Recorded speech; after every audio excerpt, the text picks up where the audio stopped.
Ready or Not 2 Here I Come picks up in the immediate aftermath of Grace besting the Ladomas family at their own twisted game. In the vacuum left behind, a handful of other elite families send representatives to battle it out for the right to win Mr. LaBelle's favor or, more plainly, the honor of being Satan's favorite Nepo baby, and the unlimited power and wealth associated with said honor.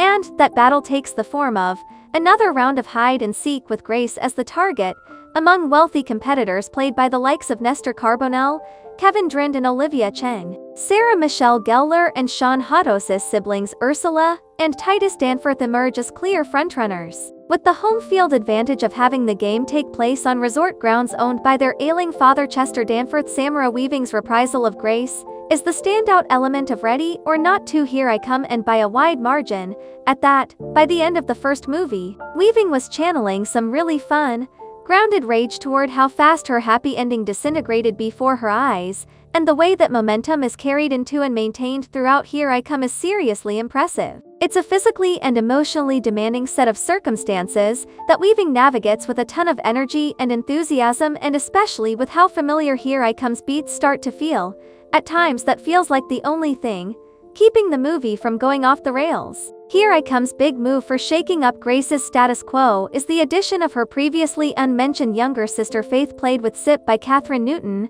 who gets swept into the mix while checking on Grace in the hospital. Newton tempers her natural pluckiness with Faith's considerable resentment toward Grace over the circumstances of their parting years prior, with Grace an old pro at hide and seek at this point. Olpen and Jalil use Faith to get a second crack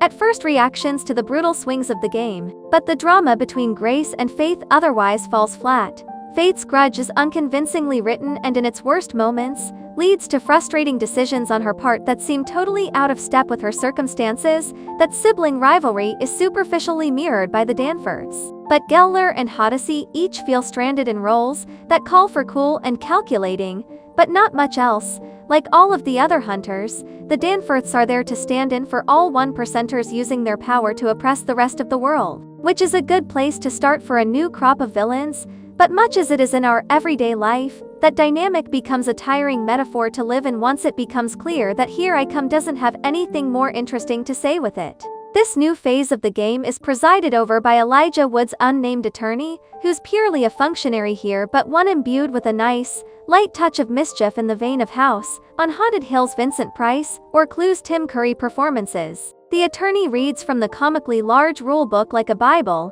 but the foregrounding of arcane rules, twisty politics, and agreements bound in blood by this organization, this High Council, all feel painfully duplicative of John Wick's High Table, especially as the first film kept these elements mostly relegated to tossed-off asides from the Ladomas family. Rules are meant to be bent and broken, but Ready or Not 2 Here I Come demonstrates frustrating inconsistency with its willingness to do so. It's established early on that hunters are only allowed to use weapons from the time period their families made their gambit with Mr. LaBelle, but it doesn't take long to feel like a free-for-all of hunters using whatever's around to get the job done. The script does make jokes about this, like when the attorney gives a cheeky "maybe that's a bad idea" look to one character debating how much to rely on modern technology, but in practice, it feels an aspect of the script Olpen and Jalil are willing to sweep under the rug whenever it becomes inconvenient to the plot. The decision to model Ready or Not 2 Here I Come structure so closely after its predecessor holds this sequel back from feeling surprising